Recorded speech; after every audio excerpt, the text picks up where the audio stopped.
আমি জানি না মামা, আমি জানি না, জানলে আমি ঢুকতাম না, আসলেও জানি না। আমি বলছি ইনির কাছে জিজ্ঞাসা করেন, এই দেখেন অসুবিধা হয় সবই বুঝি, আমি বলছি তারপরেও ঠেলে নিয়ে আসে আমার।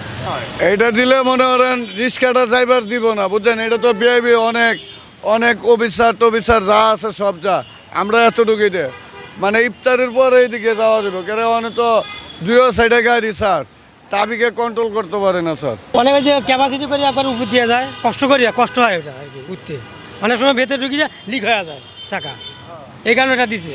ঠিক আছে, এখনও বিয়ের এখন ছাড়ারা এখন দিছে ওটা, যে না যেতে পারে এটাই জন্য ওটা রাখি দিছে একবারে। এই দেওয়াতে যানবাহনের অসুবিধা হয়, আমরা মনে করেন রিক্সা নিয়ে পার হবো, আটকে যায় চাকা, আর উঠাইতে পারি না, হাওয়া সাইজ দিয়ে সময় উঠাইতে হয়। এটা আগে তো নিষেধ ছিল না, এখন তো নিষেধ দিয়ে দিচ্ছে।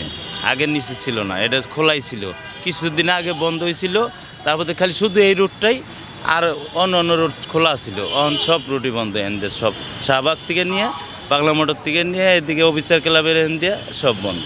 আগে যেমন ছিল না তখন অনেক ভালো ছিল, ঠিক আছে। আমরা যখন বাংলা রিক্সা চালাইছি, অটো যখন আসে না মেন রাস্তা, তখন আমরা যখন চালাইছি, আমাদের যখন মানে বিএপি রাস্তায় রুখতে না, আমরা তাদের আইন মেনে চলছি, ঠিক আছে। প্রশাসন ভাইরা যদি ঠিক মতো আমাদের এখনও মানে আমাদের বলে যে আপনি বিএপি রাস্তায় যাবেন না, আমরা যাবো না, কিন্তু এইটা দেওয়ানে অনেক একটা ক্ষতি হয়েছে মানে ওইটা সাইডে প্রত্যেকটা সাইডে একটা তার কাটার মতো দেওয়া আছে, ওইটা সিপার যদি চাক্কা পড়ে যায়, চাক্কাটা ঠাস করে বাস্ট হয়ে যায়, টায়ারটাও বাত হয়ে যায়, টিউবটাও বাত হয়ে যায়।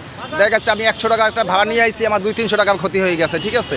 এটা দেওয়ানে অনেক ক্ষতি হয়েছে, কিন্তু আমাদের যদি মেইন রাস্তায় না যাইতে যায় প্রশাসন ভাইরা, আমরা যাবো না।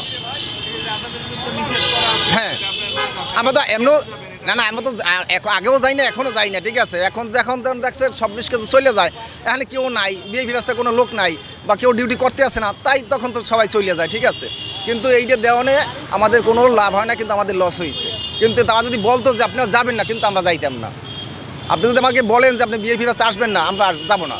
কিন্তু এই আগেও তো আমরা যখন চালাইছি, ঠিক আছে, এখন তো অটো আসে, বিভিন্ন গাড়ি আসে, ঠিক আছে, তারা তো হ্যাঁ আইন মানেই না, তারা চলে যায়, কিন্তু আমরা এখনও আইন মানার চেষ্টাটা করি। কিন্তু এইসব রাস্তায় ওঠা তো হচ্ছে নিষেধ, তাইলে আপনারা ট্রাফিক থাকুক বা না থাকুক আপনারা আইন কেন মানেন না আসলে?